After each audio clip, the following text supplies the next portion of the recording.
pensaram que o nome das terras onde vivemos, ou de que ouvimos falar, pode ter a ver com histórias que aí se passaram há muito tempo? Moura, por exemplo, por que será que se chama assim? Alentejo quando canta, peito da solidão, casa, alma e garganta, e um sonho no coração. Eu ouvi o passarinho às 4 da madrugada, cantando lindas cantigas à porta da sua amada. Transmitida de geração em geração, a história da conquista da cidade de Moura transporta-nos para a época em que Salúquia, uma moura muito formosa, governava esta cidade. Na altura, esta terra alentejana, capital de província, era designada pelos árabes por Al-Manijá. E Salúquia estava noiva de um mouro que se chamava Brahma. Este, ao aproximar-se o dia do casamento, dirigiu-se com a sua comitiva, desprovidos de quaisquer armas, à terra da noiva. Entretanto, Dom Álvaro Rodrigues e Dom Pedro Rodrigues, que tinham sido encarregados por Dom Afonso Henriques de conquistar Al-Manijá, esconderam-se com o seu exército num olival e esperaram pacientemente a passagem do noivo de Salúquia. Apanhados de surpresa, os mouros foram naturalmente vencidos e despojados das suas roupas, que serviram aos cristãos para entrarem na cidade, fingindo pertencer à comitiva do noivo. Ao vê-lo chegar, a noiva mandou que se abrissem todas as portas da cidade. Depois de entrarem, os cristãos tiraram as máscaras de árabes e começaram a matar todos os mouros que lhes apareciam. Ao aperceber-se do sucedido, Salúquia tomou as chaves do castelo e, num ato de desespero, precipitou-se da torre onde se encontrava.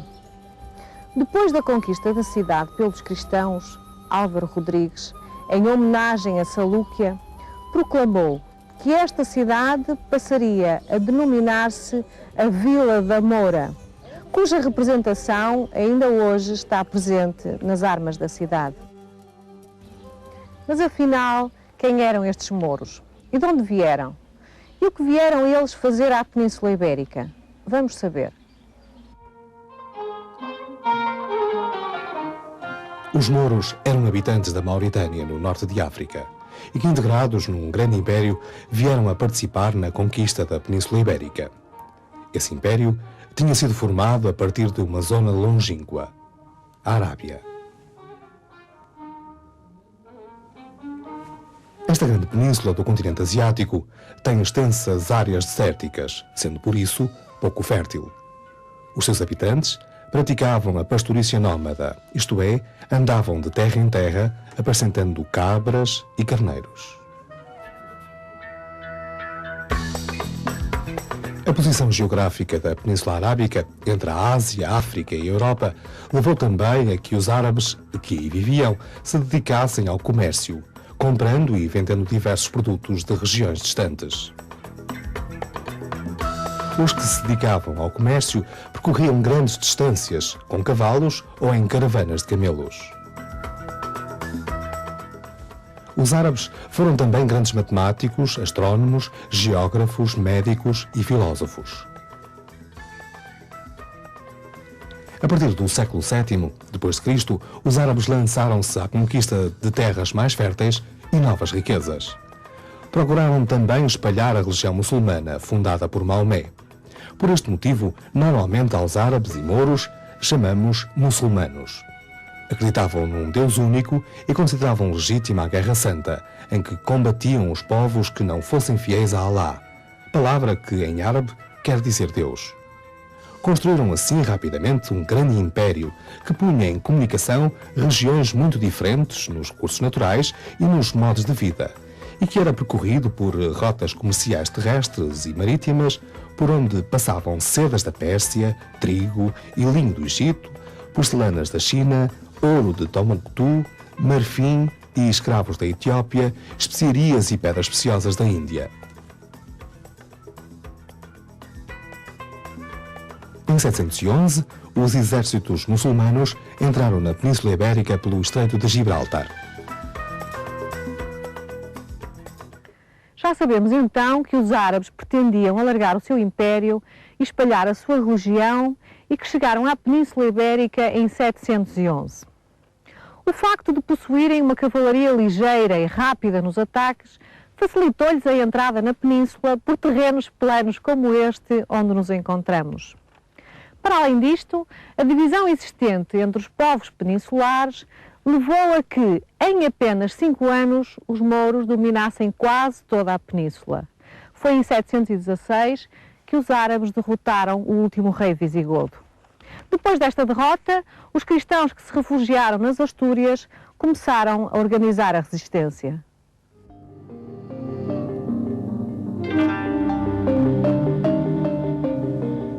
Foi primeiro uma resistência feita de pequenos ataques de surpresa a partir das montanhas. Posteriormente, os cristãos organizaram-se melhor e começaram a constituir os primeiros reinos, à medida que reconquistavam o território. A reconquista avançou de norte para sul muito lentamente, feita de avanços e recuos. Os mouros recebiam por vezes reforços do norte de África e os cristãos perdiam terreno. Outras vezes eram os cristãos que se uniam e venciam os mouros. E muitas vezes houve em que, por iniciativa de uns e de outros, se realizavam alianças entre cristãos e muçulmanos contra outros cristãos ou outros muçulmanos.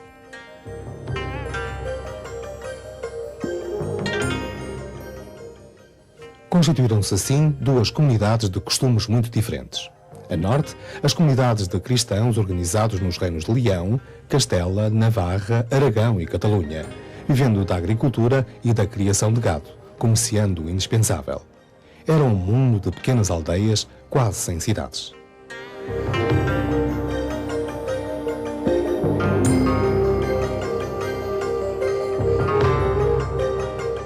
A sul, nas ricas cidades muçulmanas como Lisboa, Évora, Silves, Toledo e Granada, abundantes de alimentos e de mercadorias diversas ligadas às grandes rotas comerciais do Império, utilizavam moeda de ouro nas suas trocas comerciais.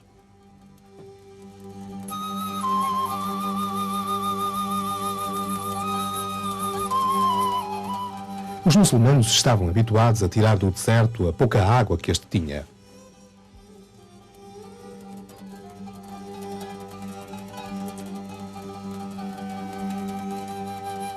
Desenvolveram assim técnicas de rega como a nora, a picota e os canais de rega que ainda hoje são usados em algumas regiões e que permitiram um melhor aproveitamento dos terrenos de cultivo.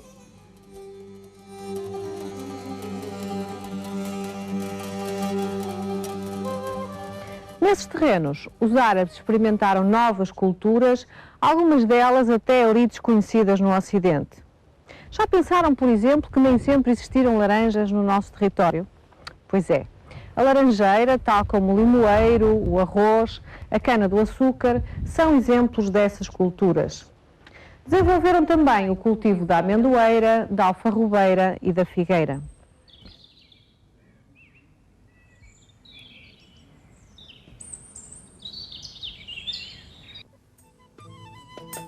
Todos os dias utilizamos na nossa linguagem vocábulos de origem árabe, nos nomes de algumas localidades,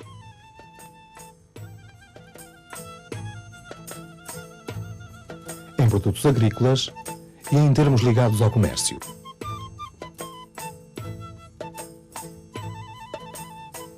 Das ciências que os árabes divulgaram, os seus geógrafos deixaram-nos a bússola, dos matemáticos herdamos a numeração árabe e palavras como algarismo, álgebra e zero. Também a salicultura e a pesca foram atividades importantes no tempo dos muçulmanos. Das salinas dos estuários do Tejo e do Sado, por exemplo, tiravam o sal para o consumo local e para outras regiões onde aquele não existia. Desta longa permanência ficaram ainda outros vestígios de caráter arquitetónico, sendo os mais visíveis em Portugal as fontes com os seus arabescos, Algumas mesquitas transformadas hoje em igrejas católicas e as tradicionais casas algarvias com as suas açoteias, em tudo semelhantes às que podemos encontrar no norte de África. Escavações arqueológicas recentes, realizadas aqui em Mértola, puseram a descoberto parte de um bairro dos finais do período muçulmano.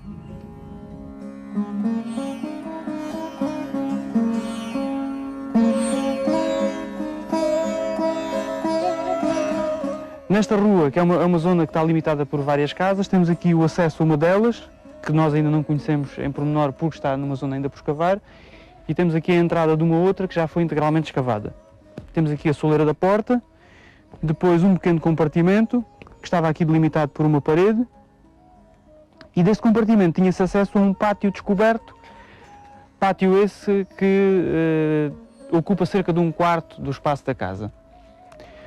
Depois do pátio, entrava-se nos restantes compartimentos. Temos que é um pátio central que dava acesso a todo o resto da casa. Temos aqui um compartimento que nós chamamos o salão principal, com cerca de 16 metros quadrados, com uma zona da alcova, que era onde as pessoas se deitavam. Havia aqui um estrado, que é um esquema semelhante àquilo que ainda hoje se encontra, por exemplo, em Marrocos. E depois os restantes compartimentos.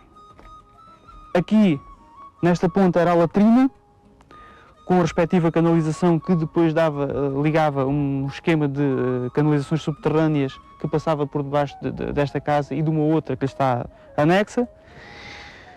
Temos este pequeno compartimento com funções que nós pensamos de armazenamento devido ao tipo de materiais que aqui foram encontrados.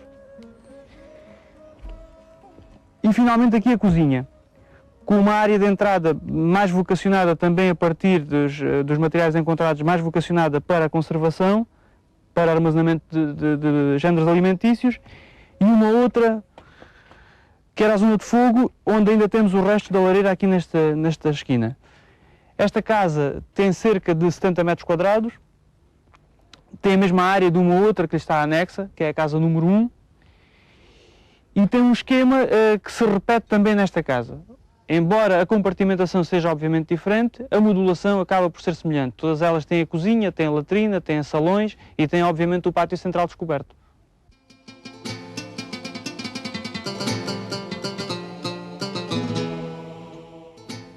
Na Andaluzia, podemos ainda visitar belíssimos palácios, como o de Granada, ou imponentes construções religiosas, como a Mesquita de Córdoba.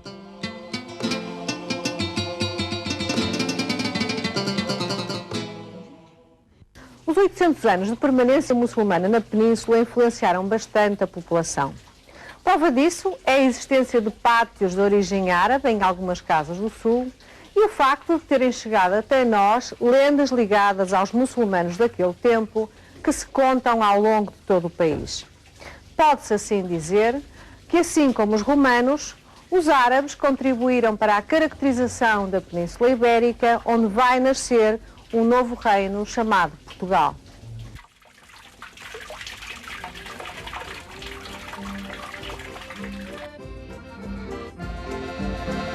Alentejo quando canta